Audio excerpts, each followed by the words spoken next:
Shalom jemaat host online yang dikasihi Tuhan.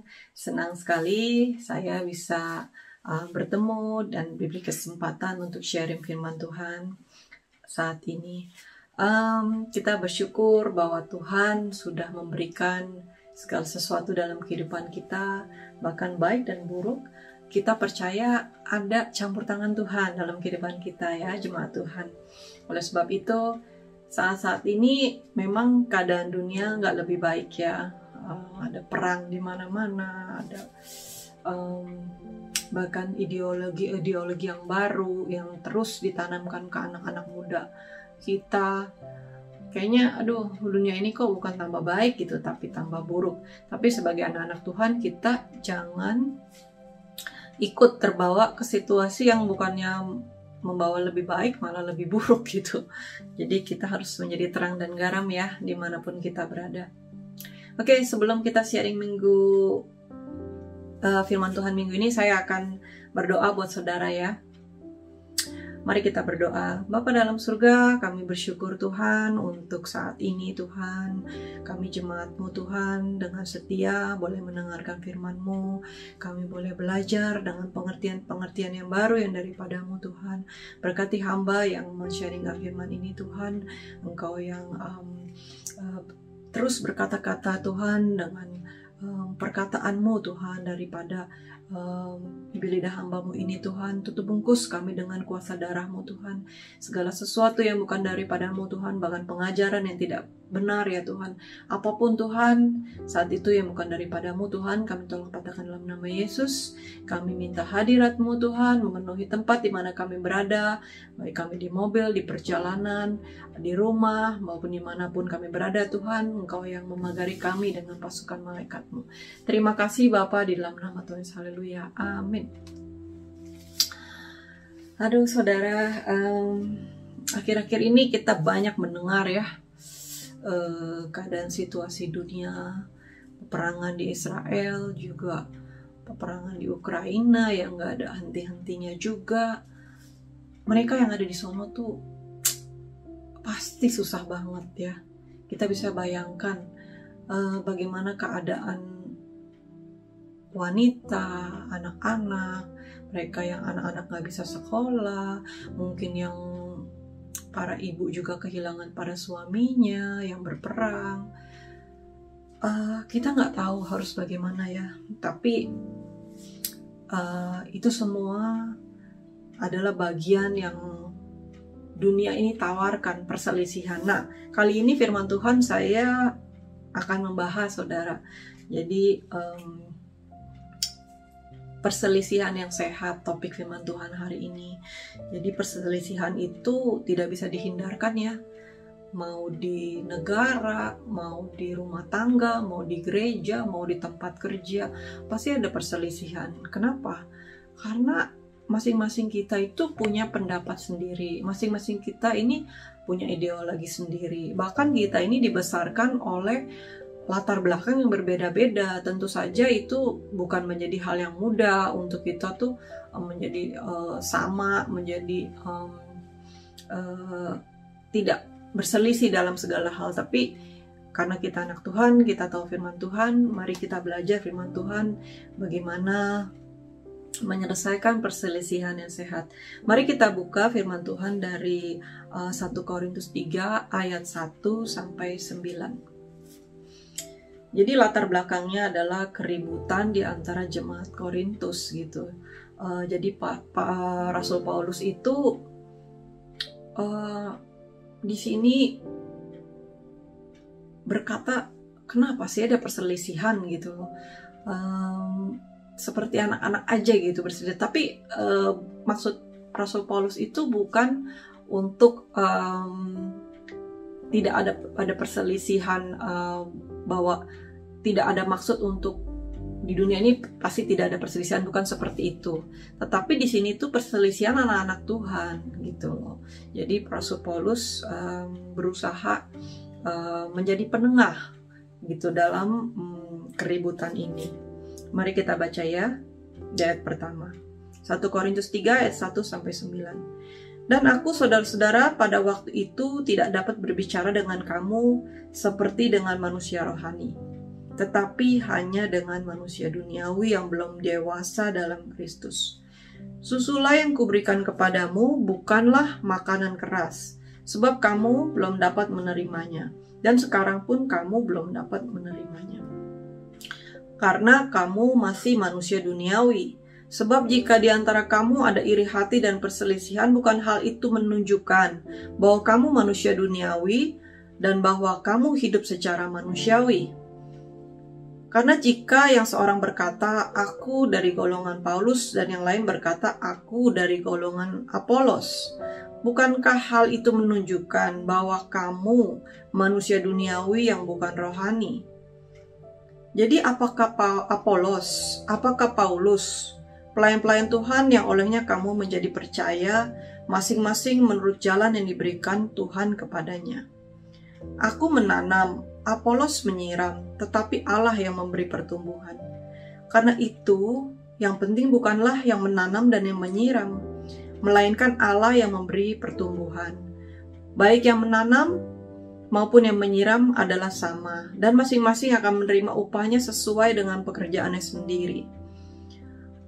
Karena kami adalah kawan sekerja Allah, kamu adalah ladang Allah, bangunan Allah. Jadi perselisihan ini adalah perselisihan jemaat di Korintus. Jadi perselisihan ini tuh membuat Rasul Paulus itu sedikit marah ya pada saat itu. Kok sampai Rasul Paulus itu tuh bilang, aku tidak dapat berbicara dengan kamu seperti dengan manusia rohani, tetapi hanya dengan manusia duniawi. Jadi nggak ngerti isi hati Paulus pada saat itu, jemaat di Korintus itu. Kenapa? Karena semua itu perbedaan-perbedaan yang bisa diselesaikan gitu loh. Jadi tidak sampai tidak membawa kemuliaan Tuhan di dalamnya. Susu cocok untuk anak kecil. Jadi perkataan Paulus itu, dia berkata bahwa kamu ini tidak bisa menerima perkataan yang keras. Jadi seperti anak kecil gitu loh. Kalau anak kecil kan kita tahu ya, berebutan mainan, maksudnya ledek-ledekan gitu loh. Nah itu karakter anak kecil. Tapi ketika kita karakter orang dewasa itu, kita belajar menerima perbedaan orang lain itu dengan hati yang terbuka, ya, dengan hati yang tidak menghakimi. Jadi Rasul Paulus itu berkata, inti kata dari 1 Korintus 3 ini jemaat itu berbeda gitu, berbeda, ada yang Paulus, ada yang Apolos gitu loh. Jadi sebenarnya itu intinya bukan Paulus berkata yang jemaat yang ini harus ikut aku Paulus benar, ikut Apolos benar, bukan seperti itu. Tapi dia lebih mau kita ini kawan sekerja Allah, kita ini pelayan Tuhan gitu loh. Tapi kalau misalnya pelayan Tuhannya aja terpecah-pecah gitu loh, berselisih, bagaimana kita mau mengabarkan berita Injil kepada orang lain, ya kan? Jadi kalau dalam satu gereja itu tidak satu hati gitu loh, demikian juga dalam satu rumah tidak satu hati, berbeda, berselisih, itu tidak akan membawa persatuan. Jadi kalau di dalam bahasa Indonesia, saya ingat di sekolah, bersatu kita teguh, bercerai kita runtuh gitu. Nah perselisihan ini adalah hal yang kita bilang bisa menjatuhkan iman kita juga ya. Jadi damai sejahtera Allah tuh hilang di dalam kehidupan kita kalau kita ini suka berselisih, entah di rumah, entah di gereja, entah di pekerjaan, entah di sekolah gitu. Kalau kita ini ada perselisihan, ada perbedaan, rasanya nggak enak. Yang satu kubu si A, satu kubu si B gitu loh. Nah perselisihan ini nih harus diselesaikan.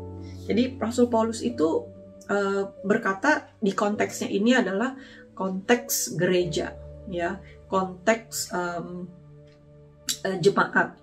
Jadi kalau kita mau, jadi firman Tuhan itu kan bisa ya konteksnya kemana-mana gitu. Nah kalau dalam konteks yang saya bawa ini juga dalam konteks kehidupan kita sehari-hari dalam perselisihan. Bagaimana kita bisa mengatasi perselisihan itu dengan sehat ya. Jadi kalau Rasul Paulus ini membawa contoh perselisihan di dalam firman Tuhan ini kepada jemaat, kita juga bisa membawa ini. Mungkin kalau jemaat kita baik-baik saja, bukan berarti firman ini nggak bisa diterapin. Firman ini tetap bisa diterapin. Mungkin bukan jemaat, mungkin antara keluarga besar atau kemanapun. Nah, firman ini adalah firman yang menguatkan kita, ya. Jadi kalau firman ini berkata terlebih pelayan Tuhan ya, pelayan Tuhan itu kan kita ini masing-masing setiap gereja ada yang Tuhan taruh ya. Misalnya kalau gereja di Hillsong gitu, mereka itu kuat di praise and worship-nya ya, namanya juga Hillsong ya. Jadi dari tempat yang tinggi ya, pujian itu dinyanyikan, dan a song adalah lagu. Nah itu kita harus hargai gitu. Kalau mereka kuat di praise and worship, ada gereja yang saya ingat juga di Indonesia itu kalau khotbah 3 jam, saya duduk di situ, saya dengerin gitu. Nah ini gereja ini kuat sekali dalam firman Tuhannya, minimal 2 jam ya. Jadi di dalam pengabaran firman Tuhan itu bisa stop, nyanyi dulu, firman Tuhan lagi, terus pengajaran, terus diberikan deklarasi. Nah ini setiap gereja itu punya ciri khas masing-masing gitu. Demikian juga dalam hidup kita punya sesuatu yang Tuhan kasih masing-masing. Nah itu kalau misal itu bukan sesuatu yang membawa dosa, nggak perlu diributkan ya, nggak perlu dijadikan satu hal yang besar gitu. Nah dalam kehidupan kita sehari-hari juga kita sama ya. Kita kadang-kadang menganggap cara kita yang paling benar gitu. Kalau misalnya gereja yang full band, yang benar-benar semangat, loncat-loncat sampai guling-guling misalnya, itu yang terbaik gitu loh. Tapi ada satu gereja juga, misalnya di gereja yang pedalaman, mereka cuma punya 1 gitar, bahkan gak punya alat musik, cuma nyanyi-nyanyi aja, worship. Apakah itu nggak menyenangkan hati Tuhan? Nggak juga, saudara. Jadi perbedaan itu jangan kita jadikan perselisihan, tapi perbedaan itu adalah keindahan ya. Jadi perbedaan itu keindahan. Jadi begitu Paulus juga berkata, bukan jalan hal-hal tersebut gitu loh yang kita perlu ributkan, tapi yang terpenting adalah Tuhan ya. Jadi yang terpenting adalah Tuhan. Kalau Tuhan yang memberi pertumbuhan ya. Jadi bukan yang terpenting yang menanam misalnya siapa, yang menyiram siapa, tapi yang melainkan Tuhan yang memberikan pertumbuhan. Demikian juga dalam dalam kehidupan rumah tangga gitu. Jangan yang terpenting adalah siapa yang lebih banyak bekerja atau lebih banyak jasanya di rumah gitu. Tapi yang terpenting adalah Tuhan yang memberikan pertumbuhan di rumah tersebut. Ya, jadi demikian juga di dalam perusahaan. Apakah bisa dikatakan CEO yang lebih besar jasanya daripada sekedar kurir yang mengantar-antar barang? Itu semua tidak bisa dibilang dia lebih besar, dia lebih kecil. Semua ada tugasnya masing-masing yang di mata Tuhan adalah sama. Nah, perselisihan yang di sini dimaksud adalah merasa diri paling benar ya. Jadi merasa diri paling benar. Aku lebih prepare, aku lebih baik gitu dari si A, lebih baik dari si B. Inilah yang menyebabkan perselisihan. Nah, perselisihan seperti apa sih yang kita mau belajar gitu. Jadi perselisihan itu boleh, bukan yang nggak boleh ya. Walaupun kita melihat konteksnya. Kalau perselisihan yang di dalam firman Tuhan ini, Paulus marah karena apa? Ini terjadi di jemaat Tuhan. ya, menjadi jemaat Tuhan yang mendengar firman Tuhan, orang-orang yang sudah tahu kebenaran firman Tuhan kok seperti itu gitu loh. Tapi kalau perselisihan sekedar perbedaan pendapat, kita jangan jadikan itu justru perselisihan, tapi jadikan itu semua adalah masukan-masukan yang kita dapat kerjakan. Karena seringkali dalam hidup kita ini kita diperbaiki oleh orang lain ya. Kadang kita merasa jalan kita yang benar gitu loh. Contohnya kita memasak, masakan ini harus seperti ini, lalu datang teman kita, kamu jangan begini, kamu harus begini, lebih baik hasilnya. Nah, sebagai anak Tuhan kita harus mempertimbangkan segala sesuatunya, ya. Bukan berarti kita langsung menerimanya, bukan berarti kita langsung menolaknya, tapi kita minta Tuhan campur tangan dalam segala sesuatu sehingga tidak terjadi, enggak aku seperti ini, bukan seperti itu. Jadi dalam suatu hubungan akan tidak baik gitu. Nah, di dalam firman Tuhan ini kalau misalnya jemaat Tuhan itu berselisih, ya itu tentu saja orang luar akan melihat bahwa anak-anak Tuhan ini tidak menjadi terang. Anak-anak Tuhan buat apa ikut orang-orang yang seperti ini gitu loh. Nah, di firman Tuhan juga mengajarkan kita untuk mengasihi musuhmu, ya, seperti dirimu sendiri. Itu kan nggak gampang. Jadi jangankan untuk berselisih, ya kan, berselisih untuk marah, untuk musuh aja kita harus mengasihi. Nah, saya mau memberikan ilustrasi perselisihan yang sehat ya. Di sini Rasul Paulus, ketika Rasul Paulus mendengar ya di dalam 1 Korintus 11 ayat 18, dia berkata, sebab pertama-tama aku mendengar bahwa apabila kamu berkumpul sebagai jemaat ada perpecahan di antara kamu, dan hal itu sedikit banyak aku percaya. Jadi perpecahan yang ada itu banyak sekali pada saat itu di dalam jemaat Korintus. Entah cara memakan perjamuan kudus, entah yang ini boleh, yang itu tidak, itu bercampur aduk gitu loh. Sehingga Rasul Paulus itu langsung berkata-kata ya, kamu ini ya harus makan makanan yang keras, sebab hal-hal gitu tuh seperti anak-anak gitu ya, berselisih. Nah, kita mau kasih perbedaan yang sehat ya, contoh perbedaan yang sehat dalam melayani Tuhan. Kita lihat dalam Kisah Para Rasul 18 ayat 24-27. Sementara itu datanglah ke Efesus seorang Yahudi yang bernama Apolos yang berasal dari Alexandria. Ia seorang yang fasih berbicara dan sangat mahir dalam soal-soal kitab suci. Ia telah menerima pengajaran dalam jalan Tuhan. Dengan semangat ia berbicara, dengan teliti ia mengajar tentang Yesus, tapi ia hanya mengetahui baptisan Yohanes. Ia mulai mengajar dan berani di rumah ibadat, tapi setelah Priscilla dan Aquila mendengarnya, mereka membawa dia ke rumah dan dengan teliti menjelaskan kepadanya jalan Allah. Nah, seperti yang tadi Rasul Paulus sebutkan di ayat ketiga, ayat 1 Korintus 3. Jadi di situ kan ada perselisihan ya untuk jadi apakah Apolos, apakah Paulus. Nah, perselisihan ini sebenarnya bukan di antara pemimpin, tapi di antara pengikut gitu. Jadi pengikut ini yang justru malah di bawah ini malah berantakan gitu. Tapi akhirnya Paulus turun tangan,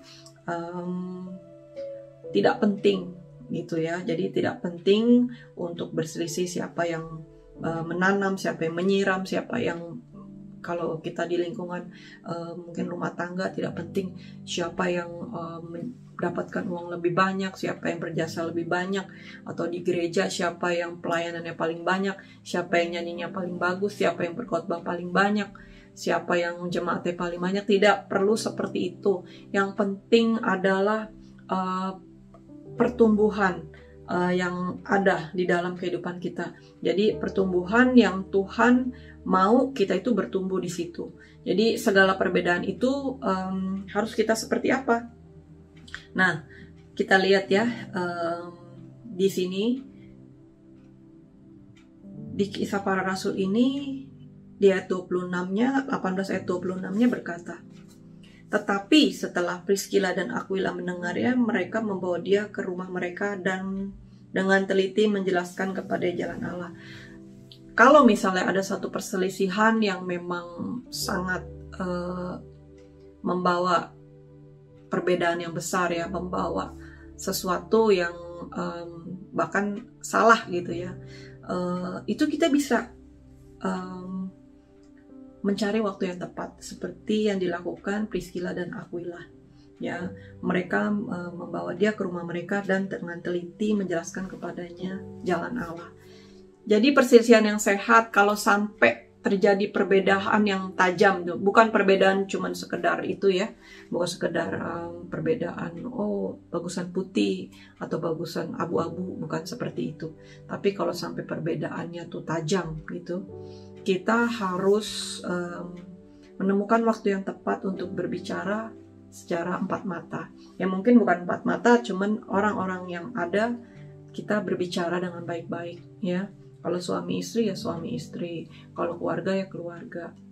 Jadi harus bukan mengkritik, apalagi membawa sampai ke mimbar ya, sampai ke mimbar gitu untuk berkata, ini orang ini gitu, si itu apa bagaimana, mungkin nggak sebutin nama tapi sebutin kriterianya lah gitu. Nah itu kalau memang ada satu hambatan yang tidak baik, alangkah baiknya kita menghubungi orang tersebut ya, untuk perselisihan yang sehat, mengatasi perselisihan yang sehat.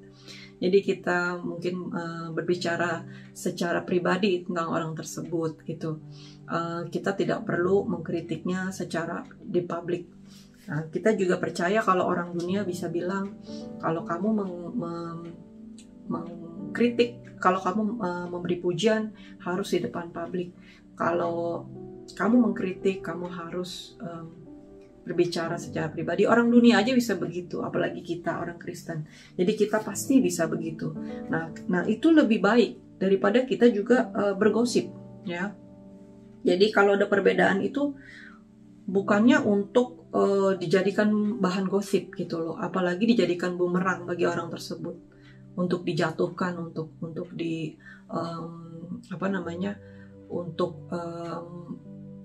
tidak memperoleh simpati lagi karena orang tersebut melakukan kesalahan. Bukan seperti itu, tapi mencari waktu yang tepat untuk dinasehati ya. Jadi pertama itu kita mau belajar ya anak-anak Tuhan, supaya jangan misalnya suami buat salah nih di depan umum nih. Ya nih si saya malas nih gini. Langsung istrinya, kamu ya, kamu bukannya kamu begini, wah jadi di depan gitu. Jadi kalau memang si suami udah keburu nyerocos gitu, dia mah orangnya gini tahu, sambil bercanda gitu, yang mempermalukan kita, yang bikin kita itu ya udah kita cuman biasa-biasa aja ya. Maksudnya kita nggak perlu membela diri kita, walaupun saya harus membela nih, kalau nggak nanti orang berpikir saya seperti itu. Biarkan Tuhan yang bekerja di situ. Kita kadang-kadang kita mau selalu meluruskan sesuatu, apalagi kalau kita difitnah nih, kita mau saat itu juga kita lurusin nih begini loh. Itu kadang-kadang bisa terjadi kalau kita dihadapkan ya. Kalau kita dihadapkan, kita harus orang mau mendengar dari pihak kita bisa gitu loh. Tapi kalau kita maksudnya tidak ada kesempatannya gitu, kita terus seperti itu, ya kita harus belajar bijaksana gitu, karena itu juga akan membuat kita semakin lebih marah, semakin lebih kecewa lagi gitu. Tapi kalau memang terjadi hal seperti itu, perselisihan, kita harus mencari waktu yang tepat. Di saat orang tersebut tidak ada, kita mau pakai cara Alkitab ya saudara ya. Kadang-kadang kita mau pakai cara dunia. Jadi harus diselesaikan saat itu juga, di depan orang itu juga, jadi clear gitu. Nah kalau memang itu terjadi, saya nggak bilang itu nggak boleh, itu boleh saja terjadi kalau ada kesempatan, kalau ada yang harus di-clearkan, kita harus clearkan juga, karena memang orang akan mendengar dari dua pihak, nggak satu pihak aja. Tapi kalau nggak ada kesempatannya, jangan menyerang orang tersebut di depan umum, atau membalas dengan, ya kalau zaman sekarang udah sosial media ya balas-balasan di sana. Tidak perlu ya saudara, itu karena kekanak-kanakan. Nah, yang seperti saya bilang, mencari waktu yang tepat, dinasehati, bukan dipermalukan, apalagi difitnah balik ya, itu lebih sulit lagi. Nah, kalau sudah selesai perselisihannya, ya sudah gitu, jangan disimpan, ya kan, jangan disimpan.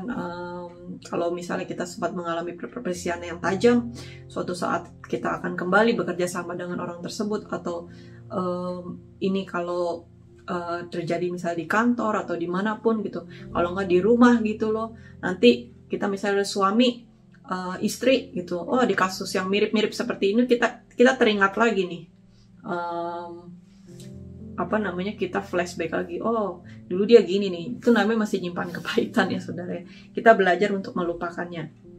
Nah, kalau memang kita berada di pihak yang memang ternyata kita yang salah nih gitu, ternyata kita yang salah, oh cara kamu lebih benar, ya sudah, kita baca ya selanjutnya di ayat 27 ya. Karena Apolos ingin menyeberang ke Akaya, saudara-saudara di Efesus mengirim surat kepada murid-murid di situ supaya mereka menyambut dia setibanya di Akaya. Maka ia oleh karena kasih karunia Allah menjadi seorang yang sangat berguna bagi orang-orang yang percaya. Nah, jadi kalau kita tahu kita salah ya, cara kita salah, keputusan kita salah, perkataan kita salah, kita harus berani mengakuinya. Ya, seperti belajar seperti Apolos. Dia mau dinasehatin, dia mau rendah hati, berubah. Bahkan mereka bilang dia menjadi sangat berguna. Ya, ketika dia dinasehati, dia mau ya, maksudnya diubahkan gitu loh. Dia menjadi orang yang pelayanannya sangat berdampak. Dan kita juga menjadi orang-orang yang yang mau juga mengakui gitu ya. Ketika kita orang tersebut ternyata aku salah gitu, jalan dia yang harus dipilih, kita support ya, kita support jalan orang tersebut. Jangan kita karena kita maunya misalnya ini hitam, dia putih, karena dia nggak sama aku hitam, aku nggak support dia, padahal dia yang sudah dipilih gitu. Nah, kita harus support ya. Jadi kita seperti ini, seperti saudara-saudara di Efesus itu, dia mensupport Apolos. Walaupun tadinya Apolos itu salah, tapi ketika Apolos mengakui, disupport. Jadi ada dua sisi. Kalau yang benar itu juga itu adalah yang dipilih, kita harus support. Tapi kalau yang salah itu misalnya bertobat gitu, minta ampun misalnya, dia mau memperbaiki, kita harus support juga. Jadi dua hal ya. Jadi dua hal itu kita dua-duanya harus support. Jangan yang benar aja yang kita support. Yang salah pun, yang pernah bersalah pun kita tetap support. Karena itu semua akan membawa pertumbuhan. Karena nggak penting, seperti Paulus bilang di ayat 1 Korintus 3 itu, tidak penting siapa yang menanam, yang menyiram. Yang penting pertumbuhan. Gitu. Jadi sekiranya kalau bukan hal-hal yang perlu diributkan itu, hal-hal yang mendasar gitu, yang tidak membawa kita sampai dosa gitu, sampai kita hidup dan mati untuk masuk neraka gitu, kita tidak usah berselisih seperti itu, karena perjalanan kita tuh masih panjang. Nggak berselisih aja belum tentu kita nyampe sampai posisi yang Tuhan mau ya. Nggak berselisih aja masih lama jalannya seperti kura-kura. Apalagi tambah berselisih lagi, tambah lebih susah lagi. Kalau kita bersama-sama bergandengan dalam hal apapun pasti akan lebih kuat ya. Dalam rumah tangga, dalam gereja, di negara, dalam negara pun ya, dalam bangsa. Semuanya itu kalau kita itu bisa mengatasi perselisihan ini dengan sehat, perbedaan dengan sehat, tentunya kita nggak akan sulit gitu ya untuk berjalan bersama-sama untuk hal-hal yang maju. Sebenarnya topiknya hari ini tuh simple sekali, praktis ya. Jadi kalau kita sempat berselisih dengan perbedaan pendapat, yaitu kita minta waktu yang tepat untuk menasehati, untuk dibangun gitu. Tapi kadang-kadang ada orang-orang tertentu yang sulit, nggak bisa diajak ngomong juga, nggak bisa diajak bertemu juga gitu, karena memang dia yang benar, dia yang harus. Nah kalau seperti itu kita serahkan saja sama Tuhan, karena Tuhan lebih tahu apa yang terbaik buat orang ini gitu. Nah juga kita yang tadi saya bilang juga tadi, yang kedua adalah disupport untuk maju ya, mau salah atau benar disupport, karena itu adalah kehendak Tuhan untuk memberi pertumbuhan. Jadi tidak perlu kita ini pendapat kita sudah capek-capek ternyata salah gitu, nggak diterima, ternyata kita sudah effort yang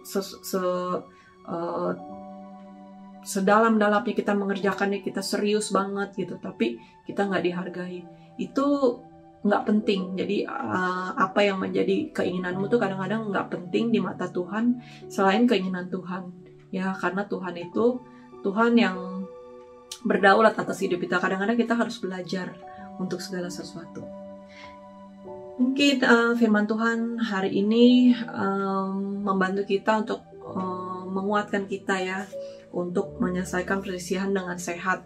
Jadi kadang-kadang di mana aja pasti ada perbedaan itu, dan kita tahu bahwa sebagai anak Tuhan kita itu tidak bisa menghindarkan itu terjadi ya, tapi kita bisa menyelesaikannya dengan sehat ya. Suami istri tidak perlu ribut-ribut, apalagi bercerai.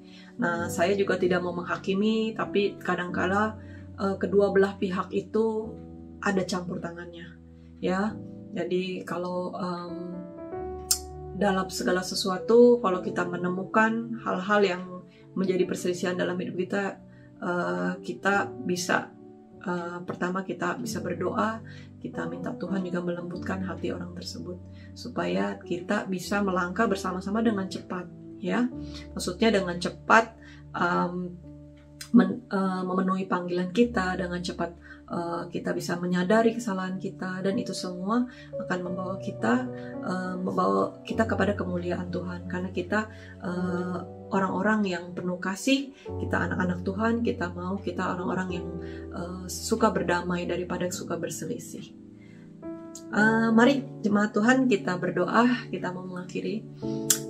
Firman Tuhan, terima kasih Engkau sudah memberikan kami Tuhan hal-hal yang baru Tuhan, yang kami bisa selesaikan dalam hidup kami Tuhan, supaya kami bisa menjadi dewasa Tuhan, bisa menerima makanan yang keras Tuhan, bukan seperti anak kecil ya Tuhan, yang hanya bisa diberi susu ya Tuhan, yang cepat tersinggung Tuhan kalau diberi sesuatu yang tidak sesuai dengan apa yang dia inginkan ya Bapa. Tolong kami Tuhan untuk menjadi pribadi-pribadi yang bisa menyelesaikan perbedaan dengan baik, yang bisa mengatasi perselisihan dengan sehat. Bahkan berikan kami jiwa besar Tuhan untuk support satu sama lain Tuhan, sehingga nama-Mu dipermuliakan ya Tuhan. Terima kasih Bapa, berkati sisa hari kami Tuhan. Hari ini kami yang bekerja, kami yang mau beristirahat, kami yang melakukan hal-hal apapun Tuhan, Engkau yang terus menyertai bahkan iman kami hari-hari ini yang kalau mulai merosot ya Tuhan. Tolong kami Tuhan, beri kami kekuatan untuk terus melangkah, terus berlari menuju panggilan-Mu Tuhan, supaya kami juga tidak kecewa dengan keadaan, tapi kami belajar Tuhan untuk memahami firman-Mu ya Bapa setiap hari. Terima kasih Bapa, berkati jemaat-Mu Bapa, di dalam nama Tuhan. Haleluya, amin. Terima kasih semuanya. God bless you all.